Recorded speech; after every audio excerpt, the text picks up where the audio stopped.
नमस्कार दोस्तों, UP police constable 10 जून 2026 first shift का एग्ज़ाम हो चुका है। तो चलिए देखते हैं फर्स्ट शिफ्ट के एग्ज़ाम के सभी प्रश्नों के सही उत्तर क्या होंगे। तो चलिए वीडियो को शुरू करते हैं। 1 से 3 तक के प्रश्न गद्यांश देके पूछा है। क्या बोला है? निम्नलिखित गद्यांश को ध्यान से पढ़िए तथा पूछे गए प्रश्नों के उत्तर इस गद्यांश के आधार पर ही दीजिए। गद्यांश में दिया गया है, विद्यार्थी जीवन को मानव जीवन की रीढ़ की हड्डी कहें तो कोई अतिशयोक्ति नहीं होगी। विद्यार्थी काल में बालक में जो संस्कार पड़ जाते हैं, जीवन भर वही संस्कार अमिट रहते हैं। इसलिए यही काल आधारशिला कहा गया है। यदि यही नींव दृढ़ बन जाती है तो जीवन सुदृढ़ और सुखी बन जाता है। यदि इसी काल में बालक कष्ट सहन कर लेता है तो उसका स्वास्थ्य सुंदर बन जाता है। यदि मन लगाकर अध्ययन कर लेता है तो उसे ज्ञान मिलता है, उसका मानसिक विकास होता है। जिस वृक्ष को प्रारंभ से सुंदर सिंचन और खाद मिल जाता है, वह पुष्पित एवं पल्लवित होकर संसार को सौरभ देने लगता है। इसी प्रकार विद्यार्थी काल में जो बालक श्रम, अनुशासन एवं समय नियम के सांचे में ढल जाता है, वह आदर्श विद्यार्थी बनकर सभ्य नागरिक बन जाता है। सभ्य नागरिक के लिए जिन जिन गुणों की आवश्यकता है, उन गुणों के लिए विद्यार्थी काल ही तो सुंदर पाठशाला है। यहाँ पर अनेक विद्यार्थियों के बीच रहकर वे सभी गुण आ जाने आवश्यक हैं जिनकी विद्यार्थी को अपने जीवन में आवश्यकता होती है। अब इनसे पहला गद्यांश का प्रश्न पूछा गया है। पहला प्रश्न है, गद्यांश के अनुसार विद्यार्थी काल में कौन से गुण अपनाने चाहिए? गद्यांश के अनुसार विद्यार्थी काल में कौन से गुण अपनाने चाहिए? इसका सही उत्तर हो जाएगा श्रम, अनुशासन और समय नियम। ऑप्शन नंबर डी इसका राइट आंसर हो जाएगा। विद्यार्थी काल में श्रम, अनुशासन और समय नियम गुण अपनाने चाहिए। नेक्स्ट दूसरा प्रश्न है, गद्यांश के अनुसार एक आदर्श विद्यार्थी के गुण क्या हैं? गद्यांश के अनुसार एक आदर्श विद्यार्थी के गुण हैं श्रम, अनुशासन एवं समय नियम। श्रम, अनुशासन एवं समय नियम। ऑप्शन नंबर डी इसका सही जवाब हो जाएगा। नेक्स्ट तीसरा प्रश्न है, गद्यांश के अनुसार विद्यार्थी जीवन को रिक्त स्थान कहें तो कोई अतिशयोक्ति नहीं होगी। गद्यांश के अनुसार विद्यार्थी जीवन को मानव जीवन की रीढ़ की हड्डी कहें तो कोई अतिशयोक्ति नहीं होगी। इसका ऑप्शन नंबर बी सही जवाब हो जाएगा, मानव जीवन की रीढ़ की हड्डी। नेक्स्ट 4 नंबर प्रश्न है, संबोधन कारक के रूप में चिन्ह का प्रयोग किया जाता है। संबोधन कारक के रूप में किस चिन्ह का प्रयोग किया जाता है? इसका ऑप्शन नंबर बी इसका राइट आंसर हो जाएगा। संबोधन कारक के रूप में इस चिन्ह का प्रयोग किया जाता है। नेक्स्ट 5वां नंबर प्रश्न है, निम्नलिखित में से गीता रहस्य पुस्तक किसके द्वारा लिखी गई है? गीता रहस्य पुस्तक जो है वो बाल गंगा तिलक द्वारा लिखी गई है, बाल गंगाधर तिलक द्वारा। ऑप्शन नंबर डी इसका सही जवाब हो जाएगा। बाल गंगा तिलक द्वारा गीता रहस्य नामक पुस्तक लिखी गई है। नेक्स्ट 6ठा नंबर प्रश्न है, निम्नलिखित में से 1957 में आचार्य नगेंद्र देव को साहित्य अकादमी पुरस्कार उनकी किस कृति के लिए दिया गया था? निम्नलिखित में से 1957 में आचार्य नगेंद्र देव को साहित्य अकादमी पुरस्कार उनकी किस कृति के लिए दिया गया था? इसका सही उत्तर हो जाएगा बौद्ध धर्म दर्शन के लिए। बौद्ध धर्म दर्शन। ऑप्शन नंबर बी इसका सही जवाब हो जाएगा। बौद्ध धर्म दर्शन के लिए साहित्य अकादमी पुरस्कार आचार्य नगेंद्र देव जी को दिया गया था 1957 में। नेक्स्ट 7 नंबर प्रश्न है, सुधि शब्द के अंत में क्या जोड़ने पर शब्द बहुवचन बन जाएगा?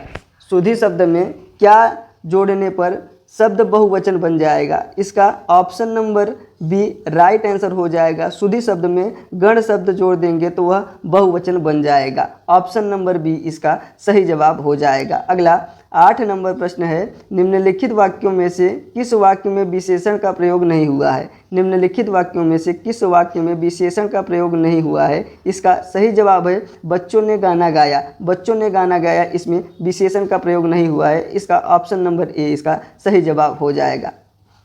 9 नंबर प्रश्न है, निम्नलिखित वाक्यों में से कौन सा वाक्य प्रेरणार्थक क्रिया नहीं दर्शाता है? निम्नलिखित वाक्यों में से कौन सा वाक्य प्रेरणार्थक क्रिया नहीं दर्शाता है? इसका सही जवाब है पूर्व तितली उड़ा रही, पूर्वी तितली उड़ा रही। ऑप्शन नंबर डी इसका सही जवाब हो जाएगा। पूर्वी तितली उड़ा रही इस वाक्य में प्रेरणार्थक क्रिया नहीं दर्शा रहा है। ऑप्शन नंबर डी इसका सही जवाब हो जाएगा। 10 नंबर प्रश्न है, घाव हरा होना इस मुहावरे का निकटतम अर्थ है। घाव हरा होना इस मुहावरे का निकटतम अर्थ है भूला यानी पुराना दुख याद आना। भूला यानी पुराना दुख याद आना। ऑप्शन नंबर सी इसका सही जवाब हो जाएगा। घाव हरा होना मतलब होता है भूला यानी पुराना दुख याद आना।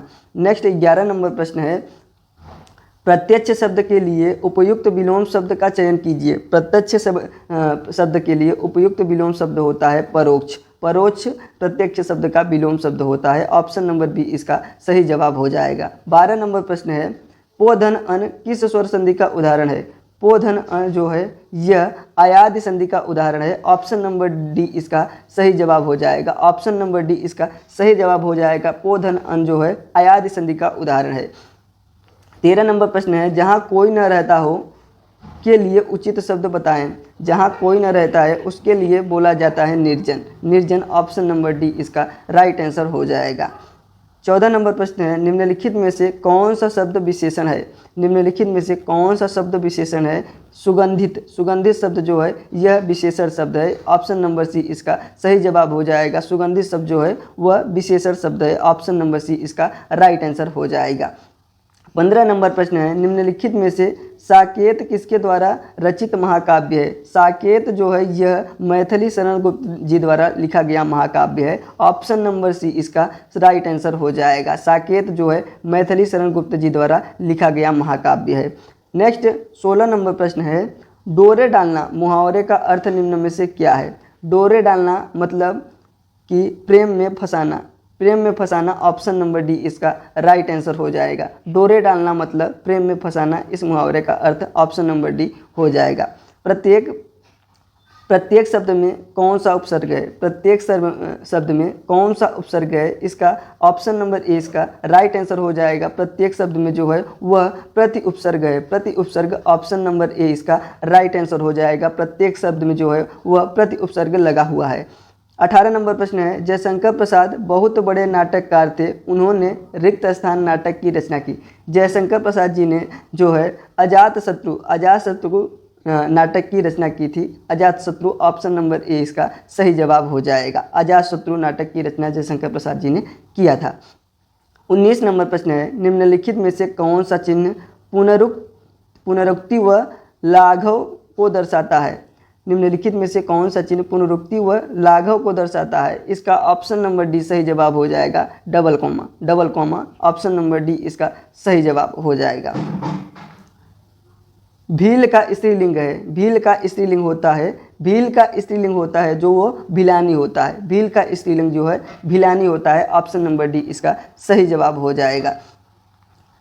सूर्य कर्क रेखा से दक्षिण की ओर जाना कहलाता है। सूर्य का कर्क रेखा से दक्षिण की ओर जाना कहलाता है। सूर्य का दक्षिण की ओर जाना दक्षिणायन कहलाता है। दक्षिणायन ऑप्शन नंबर डी इसका राइट आंसर हो जाएगा। सूर्य का कर्क रेखा से दक्षिण की ओर जाना दक्षिणायन कहलाता है। नेक्स्ट है 22 नंबर प्रश्न है, नज़रों से नीचे गिरना इस मुहावरे का सही अर्थ है। नज़रों से नीचे गिरना इस मुहावरे का सही अर्थ होता है तिरस्कृत या अपमानित होना। तिरस्कृत या अपमानित होना ऑप्शन नंबर सी इसका सही जवाब हो जाएगा। नेक्स्ट प्रश्न है, होनहार वीरवान के होत चिकने पात इस लोकोक्ति का सही अर्थ है। होनहार वीरवान के होत चिकने पात इस लोकोक्ति का सही अर्थ होता है योग्य व्यक्तियों की प्रतिभा बचपन में ही दिख जाती है। योग्य व्यक्तियों की प्रतिभा बचपन में ही दिख जाती है। ऑप्शन नंबर सी इसका सही जवाब हो जाएगा।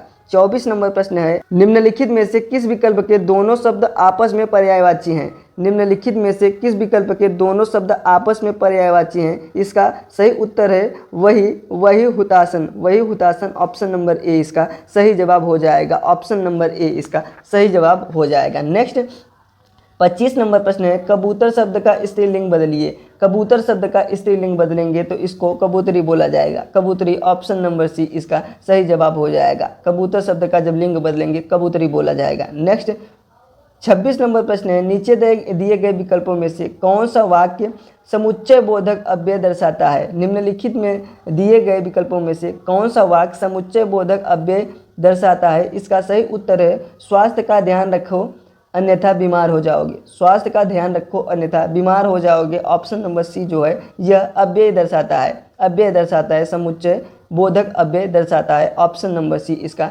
सही जवाब हो जाएगा। नेक्स्ट 27 नंबर प्रश्न है, जिसका आचरण अच्छा है इस वाक्यांश के लिए एक उपयुक्त शब्द का चयन कीजिए। जिसका आचरण अच्छा है इस वाक्यांश के लिए एक उपयुक्त शब्द का चयन करना है। जिसका आचरण अच्छा है मतलब वह सदाचारी। सदाचारी एक शब्द में कह सकते हैं। ऑप्शन नंबर ए जो है इसका राइट आंसर हो जाएगा, सदाचारी। 28 नंबर प्रश्न है, प्रश्नवाचक तथा विस्मयबोधक को छोड़कर सभी वाक्यों के अंत में कौन सा चिन्ह प्रयुक्त होता है। प्रश्नवाचक तथा विस्मयबोधक को छोड़कर सभी वाक्यों के अंत में कौन सा चिन्ह प्रयुक्त होता है। इसका सही उत्तर है पूर्ण विराम चिन्ह। पूर्ण विराम चिन्ह ऑप्शन नंबर सी जो है इसका राइट आंसर हो जाएगा। प्रश्नवाचक तथा विस्मयबोधक को छोड़कर सभी वाक्यों के अंत में पूर्ण विराम चिन्ह प्रयुक्त होता है। नेक्स्ट 29 नंबर प्रश्न है, निम्नलिखित में से किसको मैं जब तक आई बाहर के लिए वर्ष 2024 में साहित्य अकादमी पुरस्कार से सम्मानित किया गया। निम्नलिखित में से किसको मैं जब तक आई बाहर के लिए वर्ष 2024 में साहित्य अकादमी पुरस्कार से सम्मानित किया गया। इसका सही उत्तर हो जाएगा अनामिका। अनामिका ऑप्शन नंबर बी जो है इसका राइट आंसर हो जाएगा अनामिका। नेक्स्ट 30 नंबर प्रश्न है, निम्नलिखित में से गिलीगड्डू उपन्यास किसके द्वारा लिखा गया। यह उपन्यास जो है चित्रा मंडल द्वारा लिखा गया था। चित्रा मंडल द्वारा ऑप्शन नंबर बी जो इसका सही उत्तर हो जाएगा। 31 नंबर प्रश्न है, पछतावा शब्द में कौन सा प्रत्यय है। पछतावा शब्द में कौन सा प्रत्यय है। इसमें जो है यह आवा प्रत्यय जुड़ा है। आवा प्रत्यय ऑप्शन नंबर ए इसका राइट आंसर हो जाएगा। पछतावा शब्द में आवा प्रत्यय जुड़ा है। 32 नंबर प्रश्न है, त्रिमूर्ति का समासिक विग्रह क्या होगा। त्रिमूर्ति का समासिक विग्रह क्या होगा। त्रिमूर्ति का समासिक विग्रह होगा तीन मूर्तियों का समूह। तीन मूर्तियों का समूह ऑप्शन नंबर बी इसका सही जवाब हो जाएगा। तीन मूर्तियों का समूह। 33 नंबर प्रश्न है, कविता के नए प्रतिमान के रचनाकार कौन है। कविता के नए प्रतिमान के रचनाकार जो हैं इनका नाम है मानवर सिंह। मानवर सिंह ने कविता के नए प्रतिमान की रचना की है। मानवर सिंह ने। ऑप्शन नंबर सी इसका सही जवाब हो जाएगा। 34 नंबर प्रश्न है, कलत्र का अनेकार्थी शब्द है। कलत्र का अनेकार्थी शब्द होता है स्त्री। कलत्र का अनेकार्थी शब्द है स्त्री। ऑप्शन नंबर डी इसका राइट आंसर हो जाएगा। 35 नंबर प्रश्न है, निम्नलिखित प्रश्न में चार विकल्पों में से रेखांकित पद के उचित कारक को पहचानना है। रेखांकित पद के उचित कारक को पहचानना है। यहाँ बोतल के नीचे रेखांकित पद है, बोतल में दूध बचा है। बोतल में दूध बचा है, इसमें जो है अधिकरण कारक है। अधिकरण कारक ऑप्शन नंबर ए इसका सही जवाब हो जाएगा। बोतल में दूध बचा है, इसमें अधिकरण कारक है। नेक्स्ट 36 नंबर प्रश्न है, जो स्वयं से सेवा करता हो इस वाक्यांश के लिए उपयुक्त शब्द पहचानिए। जो स्वयं से सेवा करता है इस वाक्यांश के लिए सही शब्द है स्वयंसेवी। स्वयंसेवी ऑप्शन नंबर सी इसका सही जवाब हो जाएगा। स्वयंसेवी उसे बोला जाता है जो स्वयं से सेवा करता है। नेक्स्ट 37 नंबर प्रश्न है, अब तुम सो जाओ इस वाक्य में कौन सा अव्यय है। अब तुम सो जाओ इस वाक्य में जो है कालवाचक क्रिया विशेषण अव्यय है। कालवाचक क्रिया विशेषण ऑप्शन नंबर बी इसका सही जवाब हो जाएगा। अब तुम सो जाओ इस वाक्य में कालवाचक क्रिया विशेषण अव्यय है। ऑप्शन नंबर बी इसका सही जवाब हो जाएगा। इसके बाद यहाँ से अब रीजनिंग का सेक्शन शुरू हो जाता है। रीजनिंग के लिए हम अलग से वीडियो बनाएंगे। इसके बाद हम देख लेते हैं जीके जीएस के क्वेश्चन को। यहाँ से जीके जीएस का सेक्शन शुरू हो जाता है। जीके जीएस का पहला प्रश्न पूछा गया है, सरस्वती सम्मान पुरस्कार किस संस्थान द्वारा दिया जाता है। सरस्वती सम्मान पुरस्कार किस संस्थान द्वारा दिया जाता है। यह पुरस्कार के बिरला फाउंडेशन द्वारा दिया जाता है। के बिरला फाउंडेशन द्वारा सरस्वती सम्मान पुरस्कार दिया जाता है। इसका ऑप्शन नंबर डी जो है वह राइट आंसर हो जाएगा। 80 नंबर प्रश्न है, निम्नलिखित में से कौन सा माइक्रो ब्लॉगिंग का उदाहरण है। निम्नलिखित में से कौन सा माइक्रो ब्लॉगिंग का उदाहरण है। इसका सही जवाब है ट्विटर एक्स। ट्विटर एक्स जो है यह माइक्रो ब्लॉगिंग का उदाहरण है। इसका ऑप्शन नंबर डी इसका सही जवाब हो जाएगा। 81 नंबर प्रश्न है, निम्नलिखित में से कौन सा द्वितीय क्षेत्र में बड़े पैमाने के उद्योग का उदाहरण है।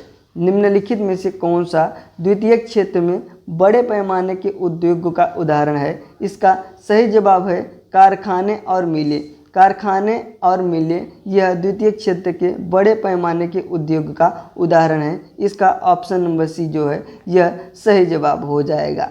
नेक्स्ट 82 नंबर प्रश्न है, भारतीय संविधान का अनुच्छेद 361 का ख रिक्त स्थान से संबंधित है। भारतीय संविधान का अनुच्छेद 361 का ख जो है यह लाभप्रद राजनीतिक पद नियुक्ति के लिए संबंधित है। ऑप्शन नंबर सी जो है इसका सही जवाब हो जाएगा। ऑप्शन नंबर सी इसका राइट आंसर हो जाएगा। अनुच्छेद 361 का ख लाभप्रद राजनीतिक पद पर नियुक्ति के लिए संबंधित है। नेक्स्ट 83 नंबर प्रश्न है, भारत में प्रतिरोध रजिस्ट्रेशन साहित्य एक आधारभूत कृति गुलामगिरी पुस्तक के लेखक कौन हैं? भारत में प्रतिरोध साहित्य के एक आधारभूत कृति गुलामगिरी पुस्तक के लेखक हैं। गुलामगिरी पुस्तक के लेखक जो हैं वो ज्योतिराव फूले जी हैं। Jyotiba Rao Phule ji, option number B जो है इसका सही जवाब हो जाएगा। नेक्स्ट प्रश्न है, निम्नलिखित में से कौन सा शहर ग्रीस यानी यूनान की राजधानी है? निम्नलिखित में से कौन सा शहर ग्रीस यानी यूनान की राजधानी है? यह यूनान की राजधानी जो है एथेंस है। यूनान की राजधानी एथेंस है। इसका ऑप्शन नंबर बी जो है इसका सही जवाब हो जाएगा।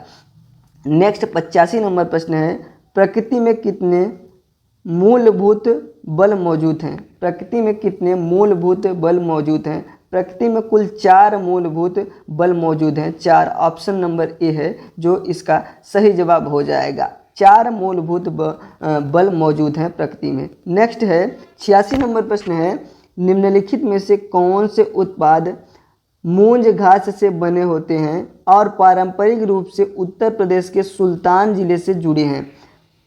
इसका सही जवाब हो जाएगा रस्सियाँ और टोकरी। रस्सियाँ और टोकरी, ऑप्शन नंबर सी जो है इसका सही जवाब हो जाएगा। मूंज घास से बने पारंपरिक रूप से उत्तर प्रदेश के सुल्तान जिले में रस्सियाँ और टोकरी ये जो हैं उत्तर प्रदेश के सुल्तान जिले से जुड़े हुए हैं। ऑप्शन नंबर सी इसका सही जवाब हो जाएगा। 87 नंबर प्रश्न है, वर्नाकुलर एक्ट किस वर्ष में लागू हुआ था? वर्नाकुलर एक्ट जो है यह 1878 में लागू हुआ था। 1878 में, ऑप्शन नंबर बी जो है इसका सही जवाब हो जाएगा। वर्नाकुलर एक्ट जो है 1878 ईस्वी में लागू हुआ था। ऑप्शन नंबर बी इसका सही जवाब हो जाएगा। 88 नंबर प्रश्न है, भारतीय संविधान का भाग 9 का बी रिक्त स्थान से संबंधित है। भारतीय संविधान का भाग 9 का बी जो है यह सहकारी समितियों से संबंधित है। सहकारी समितियों से, ऑप्शन नंबर बी इसका सही जवाब हो जाएगा। नेक्स्ट प्रश्न है, विश्व टेलीविज़न दिवस प्रत्येक वर्ष कब मनाया जाता है? विश्व टेलीविज़न दिवस जो है यह प्रत्येक वर्ष 9 नवंबर को मनाया जाता है। 9 नवंबर को, ऑप्शन नंबर ए इसका सही जवाब हो जाएगा। 90 नंबर प्रश्न है, कुडियाट्टम या कुटियाट्टम जो विश्व की सबसे पुरानी जीवित नाट्य परंपराओं में से एक है, यूनेस्को की अमूर्त सांस्कृतिक विरासत सूची में शामिल होने वाली भारत की पहली विधा थी। यह किस राज्य से संबंधित है? यह जो है यह केरल राज्य से संबंधित है। ऑप्शन नंबर सी इसका सही जवाब हो जाएगा। कुटियाट्टम जो है यह केरल राज्य से संबंधित है। नेक्स्ट 91 नंबर प्रश्न है, केरल की कथकली शास्त्रीय नृत्य नाटिका जो अपने विस्तृत मुख रंग, ऊंचे मुकुट और रामायण महाभारत की कथाओं के मंच के लिए प्रसिद्ध है, लगभग किस शताब्दी में अपने वर्तमान स्वरूप में उभरी मानी जाती है? यह 17वीं शताब्दी में अपने मूल स्वरूप में उभरी थी। ऑप्शन नंबर ए इसका सही जवाब हो जाएगा, 17वीं शताब्दी में। नेक्स्ट प्रश्न है 92 नंबर प्रश्न है, भारत में बैंकिंग के लिए मुख्य नियम संस्था कौन सी है? भारत में बैंकिंग के लिए मुख्य नियामक संस्था कौन सी है? इसका सही उत्तर हो जाएगा RBI. RBI, option number D जो है इसका राइट आंसर हो जाएगा। प्रथम आंग्ल मराठा युद्ध के अंत में किस संधि पर हस्ताक्षर हुआ था? प्रथम आंग्ल मराठा युद्ध के अंत में जो है वह सालबाई की संधि पर हस्ताक्षर हुआ था। सालबाई की संधि पर, ऑप्शन नंबर बी जो इसका राइट आंसर हो जाएगा। प्रथम आंग्ल मराठा युद्ध के अंत में सालबाई की संधि पर हस्ताक्षर किया गया था। 94 नंबर प्रश्न है, राणा प्रताप सागर बांध किस राज्य में स्थित है? राणा प्रताप सागर बांध जो है यह राजस्थान में स्थित है। ऑप्शन नंबर बी इसका सही जवाब हो जाएगा। Option number B, Rana Pratap Sagar बांध जो है वह राजस्थान में स्थित है। 95 नंबर प्रश्न है, स्पेस नीडल किस शहर में स्थित है? स्पेस नीडल जो है यह सिएटल में स्थित है। सिएटल में, ऑप्शन नंबर सी इसका सही जवाब हो जाएगा। स्पेस नीडल यह शहर सिएटल शहर में स्थित है। नेक्स्ट 96 नंबर प्रश्न है, निम्नलिखित में से कौन सा जनसंख्या घनत्व का सबसे अच्छा वर्णन करता है? निम्नलिखित में से कौन सा जनसंख्या घनत्व का सबसे अच्छा वर्णन करता है? इसका ऑप्शन नंबर सी जो है यह सबसे अच्छा वर्णन करता है प्रति इकाई क्षेत्र में रहने वाले लोगों की संख्या। प्रति इकाई क्षेत्र में रहने वाले लोगों की संख्या, ऑप्शन नंबर सी इसका राइट आंसर हो जाएगा। 97 नंबर प्रश्न है, पौधों में क्लोरोफिल का मुख्य कार्य क्या है? पौधों में क्लोरोफिल का जो मुख्य कार्य होता है वह होता है प्रकाश संश्लेषण यानी फोटोसिंथेसिस के लिए प्रकाश ऊर्जा अवशोषित करना। ऑप्शन नंबर सी इसका सही जवाब हो जाएगा। पौधों में क्लोरोफिल का मुख्य कार्य होता है प्रकाश संश्लेषण यानी फोटोसिंथेसिस के लिए प्रकाश ऊर्जा अवशोषित करना। ऑप्शन नंबर सी इसका राइट आंसर हो जाएगा। अर्थशास्त्र का श्रेय रिक्त स्थान को दिया जाता है। अर्थशास्त्र का श्रेय जो है वो कौटिल्य को दिया जाता है। अर्थशास्त्र का श्रेय कौटिल्य को दिया जाता है। ऑप्शन नंबर बी इसका सही जवाब हो जाएगा। 99 नंबर प्रश्न है, भारत और श्रीलंका के बीच निम्नलिखित में से किस समझौते, संधि या घोषणा में श्रीलंका में रहने वाले भारतीय मूल के लोगों की स्थिति का उल्लेख किया गया है? श्रीलंका में रहने वाले भारतीय मूल के लोगों की स्थिति का उल्लेख सिरमाओ शास्त्री समझौता। सिरमाओ शास्त्री समझौता ऑप्शन नंबर डी इसका सही उत्तर हो जाएगा। सिरमाओ शास्त्री समझौता 1964 में हुआ था। ऑप्शन नंबर डी इसका सही जवाब हो जाएगा। सिरमाओ शास्त्री समझौता के तहत 1964 में हुआ था। नेक्स्ट 100 नंबर प्रश्न है, CSIR IGIB ने जीन थेरेपी के व्यवसायीकरण के लिए किस संगठन के साथ समझौता किया? Serum institute of India. Serum institute of India option number B जो है इसका सही जवाब हो जाएगा। 101 नंबर प्रश्न है, अनिल कुमार रास्तोगी जो पद्मश्री 2026 के प्राप्तकर्ता हैं किस क्षेत्र के से जुड़े हैं? ये कला क्षेत्र से जुड़े हैं। अनिल कुमार रास्तोगी जो हैं यह कला क्षेत्र से जुड़े हैं।